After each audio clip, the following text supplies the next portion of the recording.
আজকে আমি আপনাদের সুজির ক্ষীর টোস্ট মিষ্টি বানানো দেখাবো। রেসিপিটা শেষ পর্যন্ত দেখার জন্য আপনাদের কাছে আমার অনুরোধ রইল।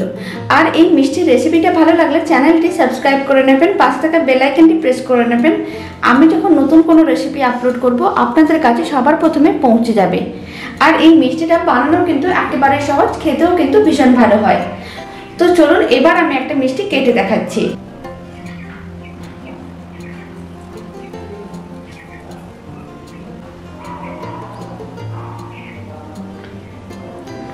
আপনারা দেখুন মিষ্টির ভেতরটাও কতটা নরম তুলতুলে রসালো হয়েছে।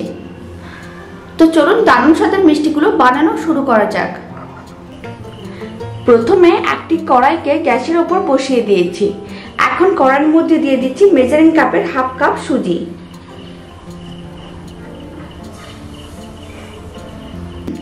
এখন সুজিগুলোকে মিডিয়াম টু লো ফ্লেমে এইভাবে 2 মিনিটের মতন নাড়াচাড়া করে নেব, যাতে সুজির কাঁচা ভাবটা চলে যায়, একটা সুন্দর একটা সেন্ট আসে। 2 মিনিটের মতন নাড়াচাড়া করে নিয়েছি। সুজিগুলো হালকা ভাজা ভাজা হয়ে গেছে। এই সময় আমি এর মধ্যে দিয়ে দিচ্ছি 2 চামচ চিনি। এখন চিনিগুলো সুজির সঙ্গে ভালো করে মিশিয়ে নিতে হবে।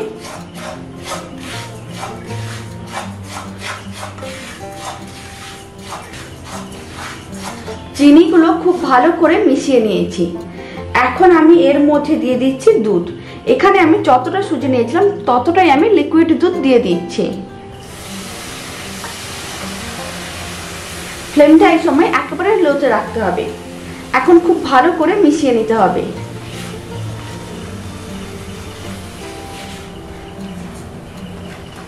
এইভাবে কন্টিনিউ নাড়াচাড়া করে সুজিগুলোকে একটা ডোয়ে পরিণত করে নেব।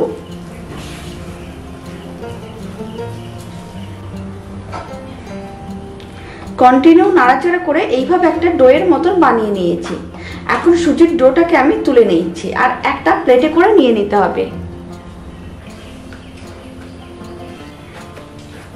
ডোটা এখন এইভাবে চারিদিকে ছড়িয়ে দিচ্ছি যাতে তাড়াতাড়ি ঠান্ডা হয়ে যায়।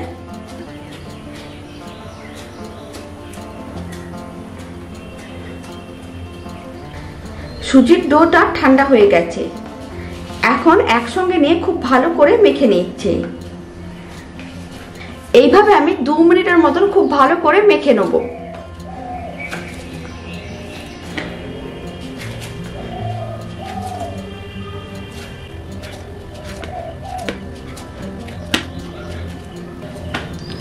দু মিনিট খুব ভালো করে মেখে নিয়েছি। সুজির ডোটা আগের থেকে বেশ নরম হয়ে গেছে। এখন আমি এর থেকে এইভাবে ছোট ছোট করে লেচি কেটে নেব।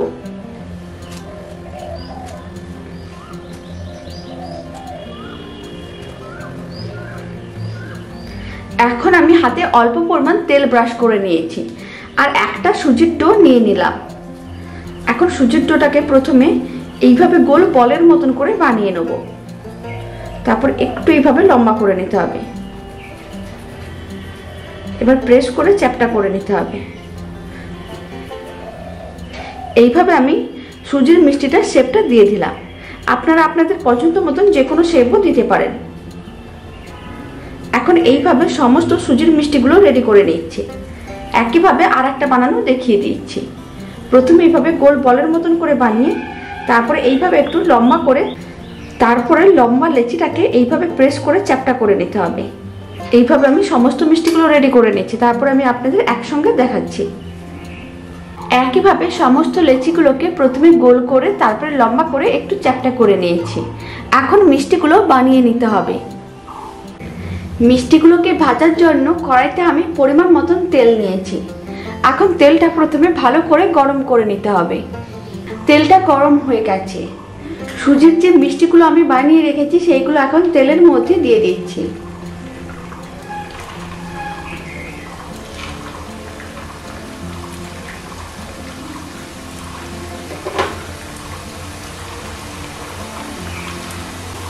এখন মিষ্টিগুলোকে উল্টে পাল্টে লাল লাল করে ভেজে নিতে হবে।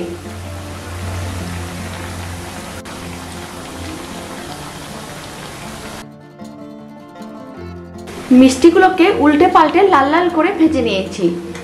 এখন আমি তুলে নেব।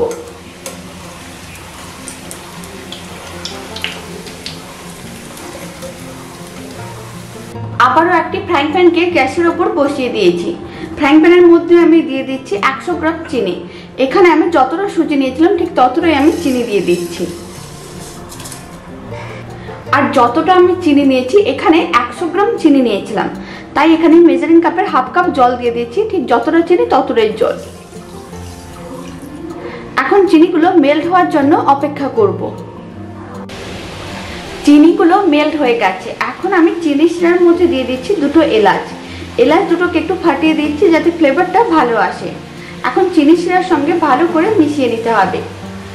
আর চিনি শিরাটাকে এইভাবে 1 মিনিটের মতন ফুটিয়ে নেব। 1 মিনিট ধরে চিনি শিরাটাকে এইভাবে ফুটিয়ে নিয়েছি। এখন ফ্লেমটি আমি একেবারে লোতে করে দিলাম। আর যে মিষ্টিগুলো ভেজে রেখেছি সেই মিষ্টিগুলো এখন চিনি শিরার মধ্যে দিয়ে দিতে হবে।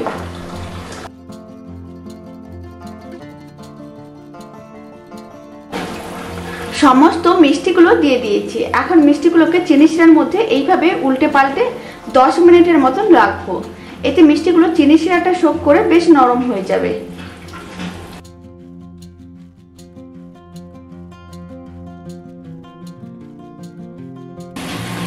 আর ফ্লেমটাকে লোতে রেখে মিষ্টিগুলোকে এইভাবে 10 মিনিট রান্না করতে হবে, তাহলে মিষ্টিগুলো নরম তুলতুলে হয়ে যাবে। 10 মিনিট হয়ে গেছে। ফ্লেমটি আমি অফ করে দিচ্ছি। আর মিষ্টিগুলো কিন্তু অনেকটাই নরম তুলতুলে হয়ে গেছে। এখন মিষ্টিগুলোকে চিনি শিরা থেকে এইভাবে তুলে একটা প্লেটে রেখে দিচ্ছি।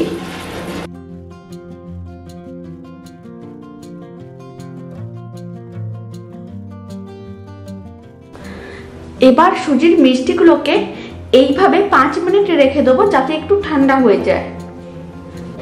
মিষ্টিগুলো ঠান্ডা হয়ে গেছে। এখন আমি একটা মিষ্টি নিয়ে নিচ্ছি। আর এই মিষ্টির উপরে দিয়ে দিচ্ছি কিছুটা পরিমাণ ক্ষীর। ক্ষীরটা আমি আগেই বানিয়ে রেখেছিলাম। এখন ক্ষীরটাকে মিষ্টির উপরে ভালো করে ছড়িয়ে নিতে হবে।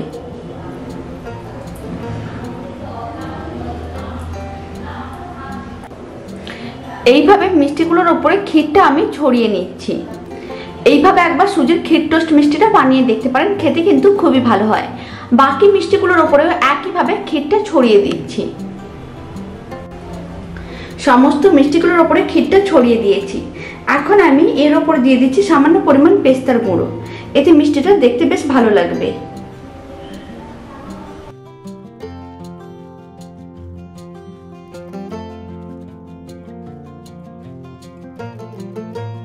সুজির ক্ষীর টোস্ট মিষ্টিগুলোকে আমি একটা প্লেটের মধ্যে নিয়ে নিয়েছি। রেসিপিটা শেষ পর্যন্ত দেখার জন্য আপনাদের অসংখ্য ধন্যবাদ। ভালো লাগলে চ্যানেলটি সাবস্ক্রাইব করে নেবেন, পাশে থাকা বেল আইকনটি প্রেস করে নেবেন। আমি যখন নতুন কোনো রেসিপি আপলোড করব আপনাদের কাছে সবার প্রথমে পৌঁছে যাবে। তো চলুন এবার আমি একটা মিষ্টি কেটে দেখাচ্ছি।